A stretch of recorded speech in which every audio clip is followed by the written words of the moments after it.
Last night, you spent 2 hours deciding what to wear to the party. This morning, it'll take you 2 minutes to list it on Depop and make your money back. Just grab your phone, snap a few photos, and we'll take care of the rest. The sheer dress and platform heels you'll never wear again? There's a birthday girl searching for them right now. Your one and done look is about to pay for your next night out.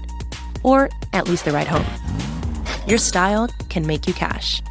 Start selling on Depop, where taste recognizes taste. What impact do difficult parents have on your mental health? Why can our relationships with our parents be a real struggle sometimes? And how do you navigate through a difficult relationship with one or more parents while also taking care of yourself and your needs? That's what I'm talking about this week here on Let's Talk About Mental Health, the weekly podcast that makes mental health simple. So get comfortable and let's talk. This episode contains references to emotional and physical abuse. Listener discretion is advised. Hello and welcome to episode 221 of Let's Talk About Mental Health, and thanks for joining me as I talk about difficult parents and mental health. I'm Jeremy Godwin, and this isn't your regular podcast full of interviews and random opinions. I'm a mental health counsellor and writer, and each week I look at one specific aspect of better mental health, and I share simple and practical tips you can apply immediately, all based on quality research and my own experience of learning to live with anxiety and depression after a breakdown in 2011 that changed my life. In this episode, I'll be talking about what difficult parents are, why they have such a big impact on us, and how to manage your mental health if you have difficult parents. So, let's talk. If you're new here, then hi, I'm Jeremy Godwin, and I have a lot of emotional baggage when it comes to both of my parents. My dad left when I was 7 and got himself a replacement family, then did the whole cliched homophobic father rejecting his son thing in my teen years, and my mother was physically and emotionally abusive, to the point that I was terrified of her. So, I'm a bit of a walking bucket of trauma when it comes to those two. Even after years of therapy. I'm definitely better than I was a decade ago, but it's still a work in progress, since those two really did a number on me. Now, if you have lovely, supportive, nurturing relationships with your parents, then you're going to find this episode hard to relate to. But then again, no offense, I find your situation hard to relate to, so we're even. The number of times I've talked to people about my messed up parent relationships and received blank stares, or, yeah, but they're your parents. Surely it can't be that bad. Can't be that bad. Dude, I play down how bad it is because people can't handle even the tip of the iceberg, let alone the full Titanic special lurking beneath the surface. Look, I get it. If you've experienced mainly love and kindness, then of course it's hard to relate. But there are, unfortunately, many of us who have suffered in our relationships with one or both parents. And it's a real journey to work through the impact of all the messed up and traumatic feelings that we wind up with well into adulthood. It doesn't just magically heal because you're of legal age or you move out of home. It's confusing and heartbreaking, and it certainly doesn't help when you see positive examples of parents in the media, online, and in the real world, and find yourself wondering why you drew the short straw and ended up with a toxic parent or parents who make Joan Crawford in Mummy Dearest look like a sweet and cuddly mother figure, just as long as there are no wire hangers. Sorry, I couldn't resist. If you've ever felt rejected, ridiculed, disrespected, or tormented by one or more parents or parental figures, then today's episode is all about helping you to understand that there's nothing wrong with you, and you absolutely can and will learn how to heal with those 3 most important ingredients necessary for true healing: time, effort, and perseverance. And I'll talk you through how to do that shortly. Let's first go through some definitions so we're on the same page, and let's talk about what are difficult parents. And just to state the obvious, It's where you have a relationship with one or more parents or parental figures that feel challenging and hard to manage, and maybe even one that's fraught with emotions. When we talk about difficult parents, we're venturing into a territory that's as vast and varied as personal relationships themselves, because every situation is unique. Broadly speaking, I'm referring to parental figures whose behaviors or attitudes create significant challenges or stress in their children's lives, regardless of the age of their offspring. Parents can still wield a strong influence over their fully grown adult children. So, this could manifest through a range of actions, from overly critical attitudes and unrealistic expectations to more severe forms of emotional or even physical neglect or abuse. Having a difficult parent doesn't come with a one-size-fits-all description, because the dynamics and impacts are deeply personal. For some of us, it might mean navigating a relationship with a parent who is constantly dissatisfied or openly critical, no matter what your achievements are or the effort you put in. For others, it can involve more severe situations, such as dealing with a parent suffering from mental health issues, substance abuse, or those who are emotionally unavailable. From a mental health perspective, the influence of difficult parents can be profound and far-reaching. During your formative years, your interactions with your parents significantly shape your sense of self, your belief systems, and how you relate to others.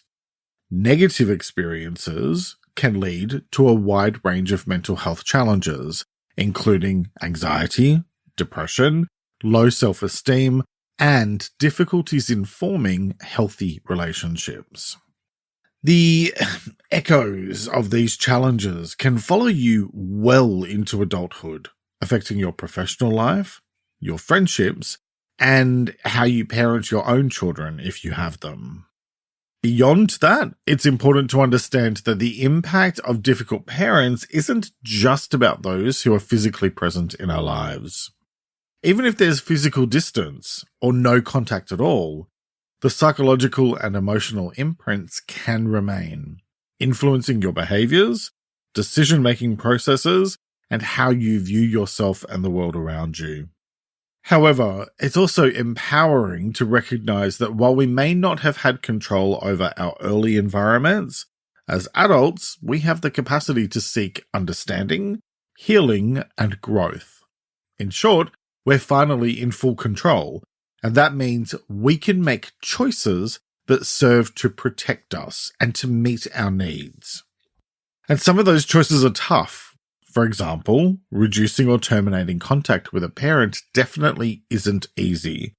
But for some of us, it becomes a necessary choice in order to protect ourselves from further harm and trauma.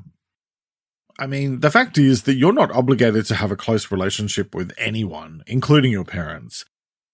And as you grow older, I think you begin to realize more and more that any relationship that doesn't involve respect and genuine kindness is just going to wind up doing harm to you over and over again.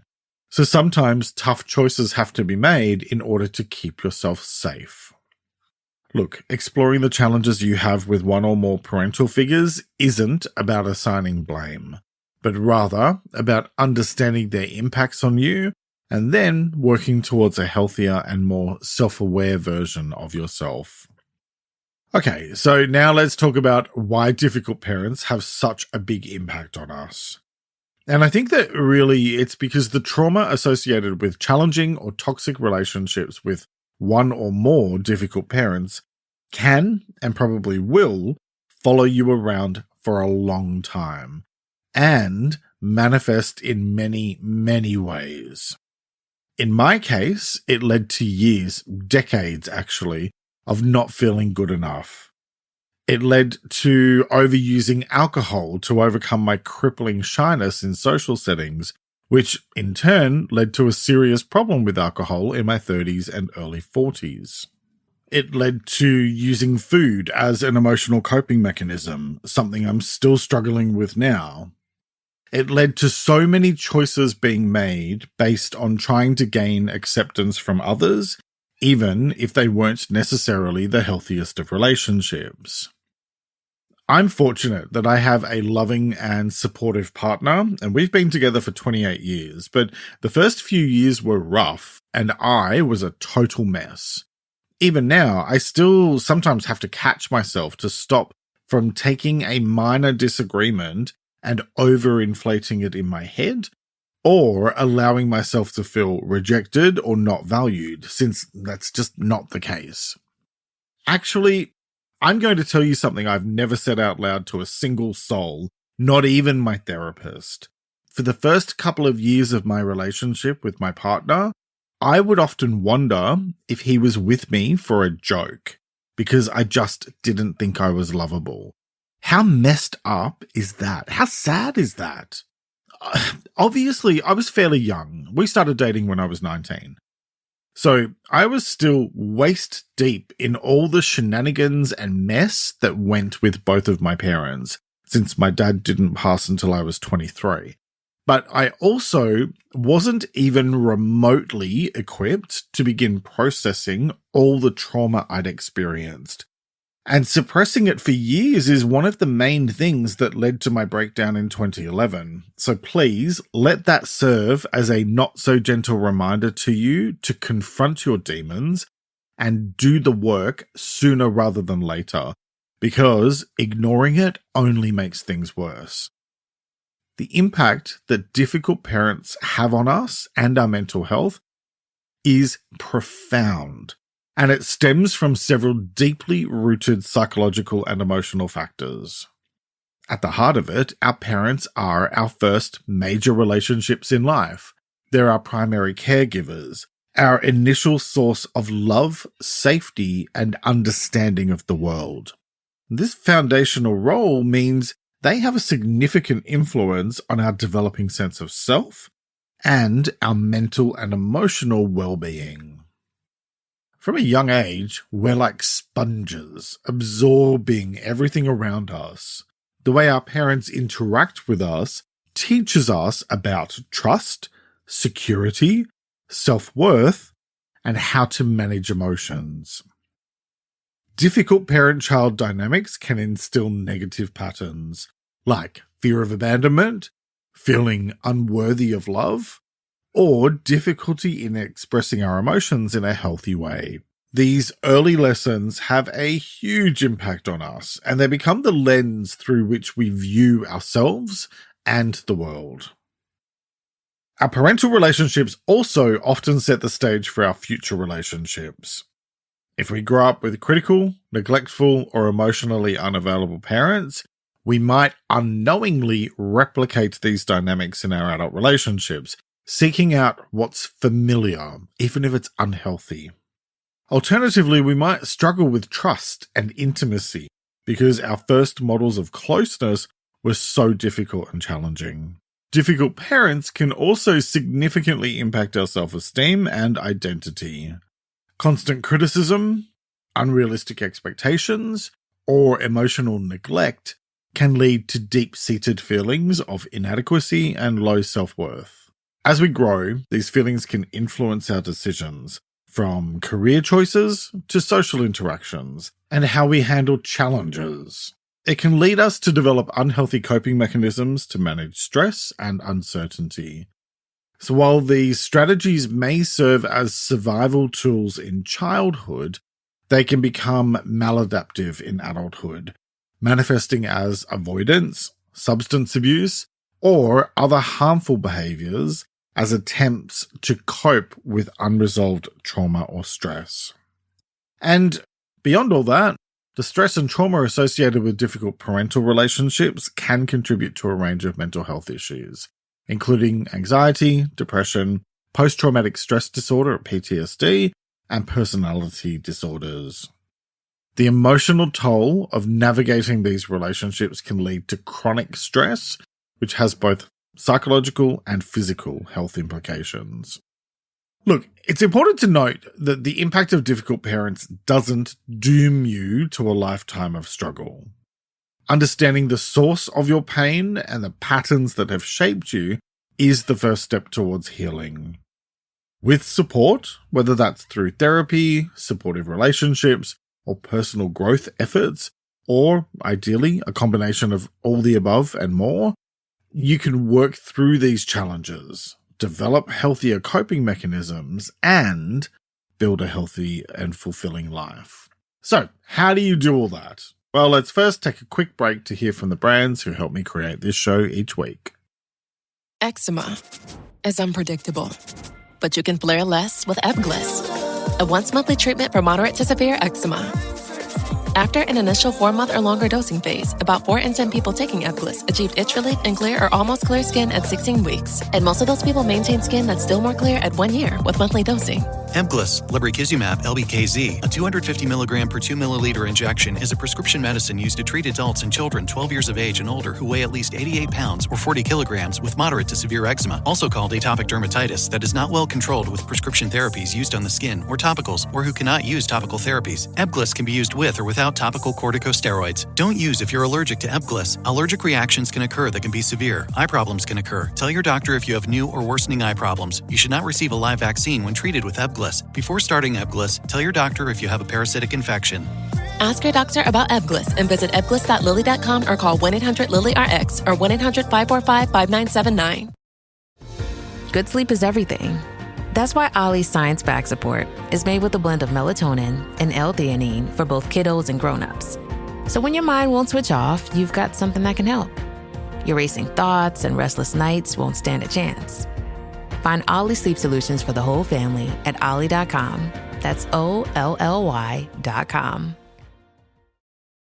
K-pop Demon Hunters, Haja Boys Breakfast Meal and Huntrix Meal have just dropped at McDonald's. They're calling this a battle for the fans. What do you say to that, Rumi? It's not a battle. So glad the Saja Boys could take breakfast and give our meal the rest of the day. It is an honor to share. No, it's our honor. It is a larger honor. No, really. Stop. You can really feel the respect in this battle. Pick a meal to pick a side. Ba-da-ba-ba-ba. At participating McDonald's while supplies last. And welcome back. Now let's get into the how-to part of today's episode, and let's talk about how to manage your mental health if you have difficult parents. Okay, first, understand that it's not your fault. You are not responsible for the choices that other people make, regardless of whether you're a child or an adult. Their choices are their choices.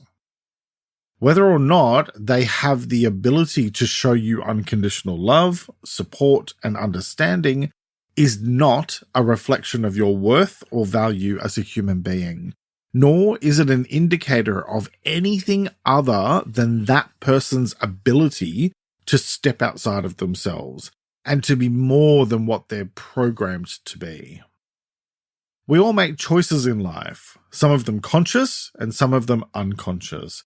And I know from firsthand experience that it feels really personal when one or more of the individuals who are supposed to love and nurture you don't show up for you in even the most basic of ways in terms of your emotional needs. But that's not about you. It's about them. And so you have to be able to separate the person from the parent figure. We're all human beings and we all make mistakes. Not that that's an excuse for abuse or mistreatment of any kind, because it's not. But the fact is that some people just aren't capable of being who we need them to be.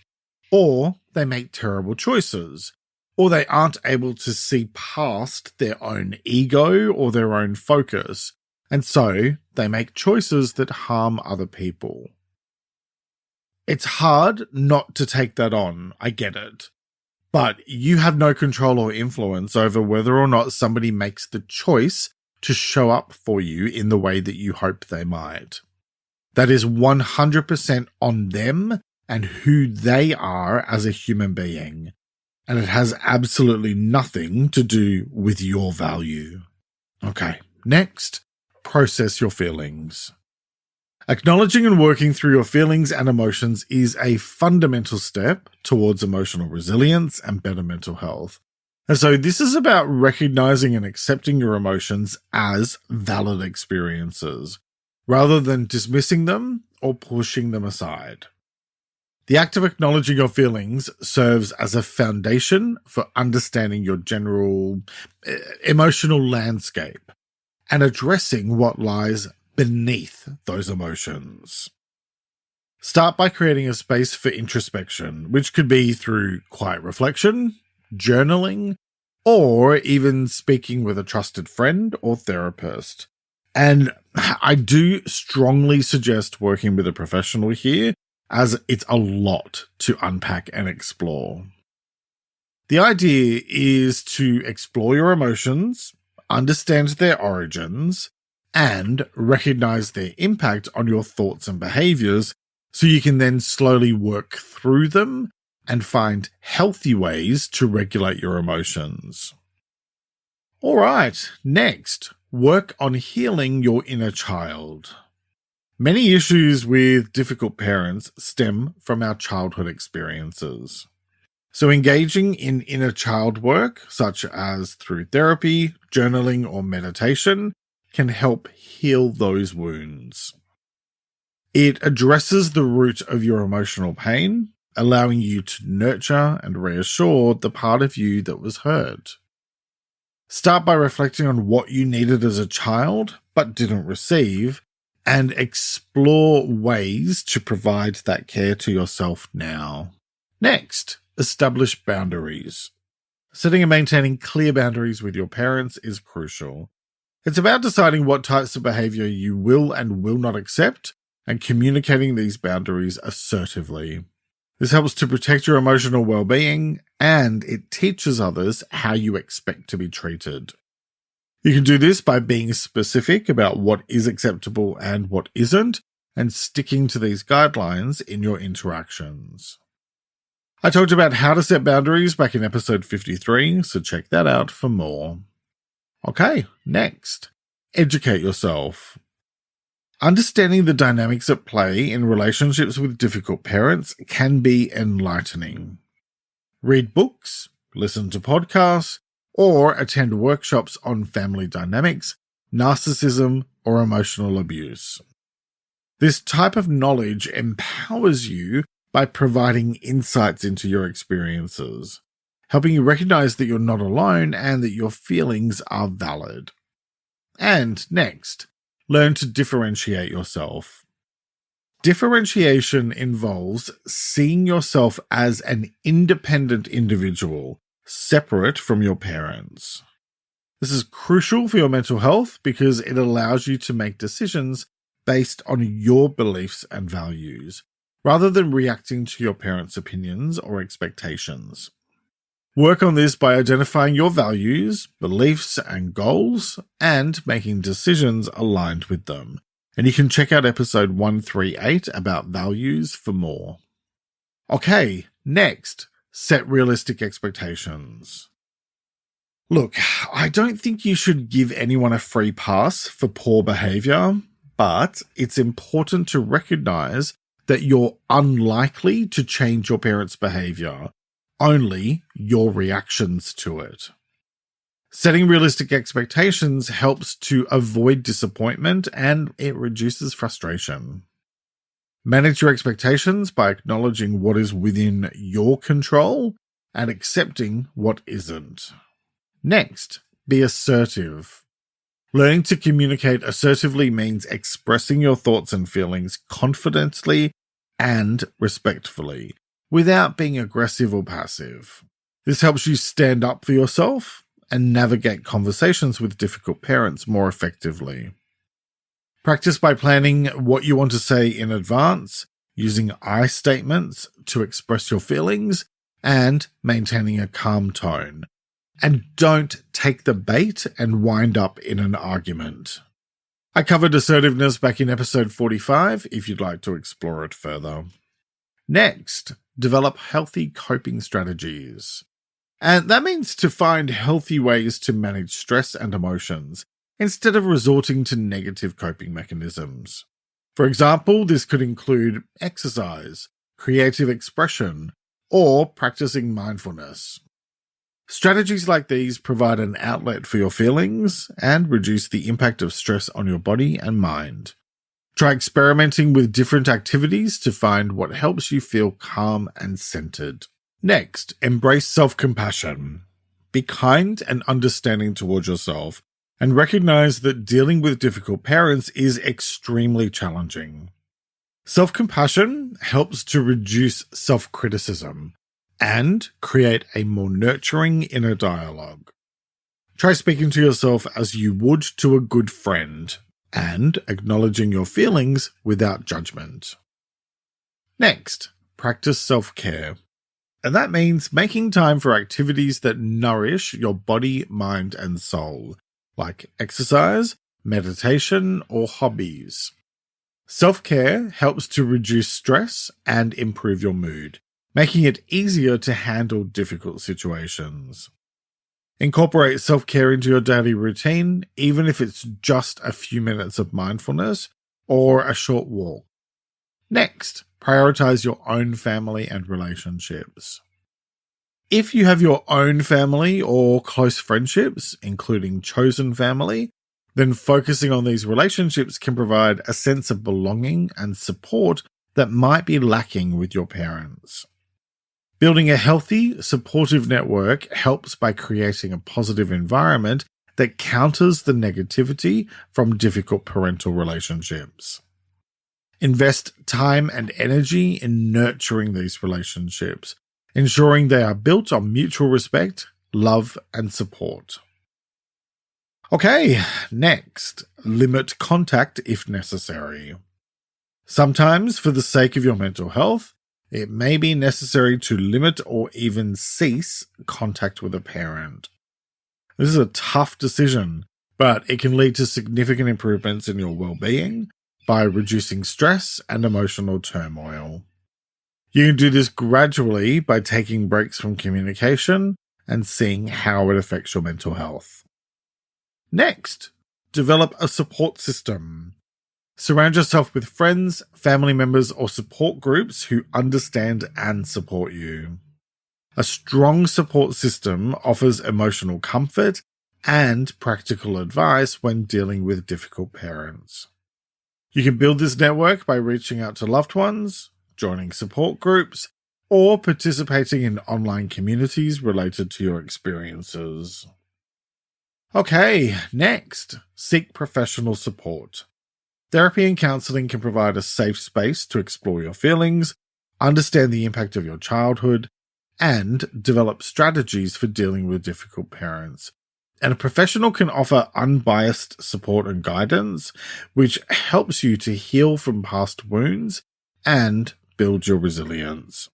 If your experiences with difficult parents involve trauma, seeking support from a professional who specializes in trauma therapy can be highly beneficial. Trauma-informed therapy can help you work through your experiences in a safe and supportive environment. Either way, the piece here is about addressing the root causes of your pain in order to pave the way for healing.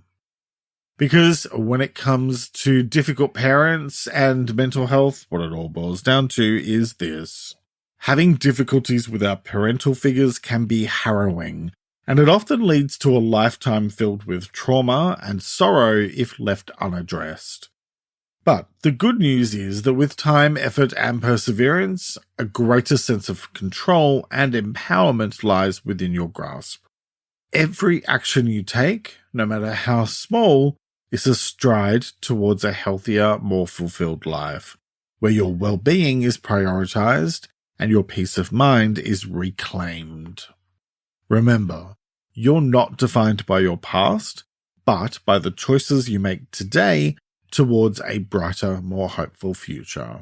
The choice is yours, as it is with all things related to your well-being. So, what choice will you make today? Each week I like to finish up by sharing a quote about the week's topic, and I encourage you to take a few minutes to really reflect on it and consider what it means to you. This week's quote is by Dr. Tamar Bryant Davis, and it is, "Refuse to inherit dysfunction. Learn new ways of living instead of repeating what you lived through." Let me repeat that. Refuse to inherit dysfunction. Learn new ways of living instead of repeating what you lived through. Alright, that's nearly it for this week. What are you taking away from this episode? If you're on Spotify, you can answer in the Q&A section below. Otherwise, you can let me know on Instagram at LTA Mental Health or by commenting on the transcript, which you can have delivered to your inbox each week, along with my newsletter Thursday Thoughts. Sign up at ltamh.com or use the link in the episode description.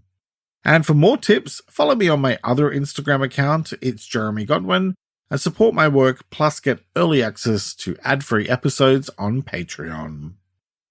Next week, I'll be talking about cycles. Many years ago, one of the best bosses I ever had told me that situations and types of people have a habit of popping up over and over again in your life until you eventually learn what you need to learn and move forward. And her words have stuck with me over the years as I've seen pattern after pattern repeat itself far too many times. The challenge for each of us is to learn how to see the patterns, and more importantly, figure out how to break the cycle. And so that's what I'll be exploring next time. I'll be talking about what cycles are, why cycles and patterns have such a big impact on our mental health, and how to identify and break cycles in your life. I hope you'll join me for that episode, which will be released on Sunday the 10th of March 2024. Thank you very much for joining me today. Look after yourself and make a conscious effort to share positivity and kindness out into the world, because you get back what you put out. Take care and talk to you next time. Let's Talk About Mental Health is an independent program proudly produced by Reconnaissance Media, helping you find meaning and gratitude. For more information, visit reconnaissancemedia.com.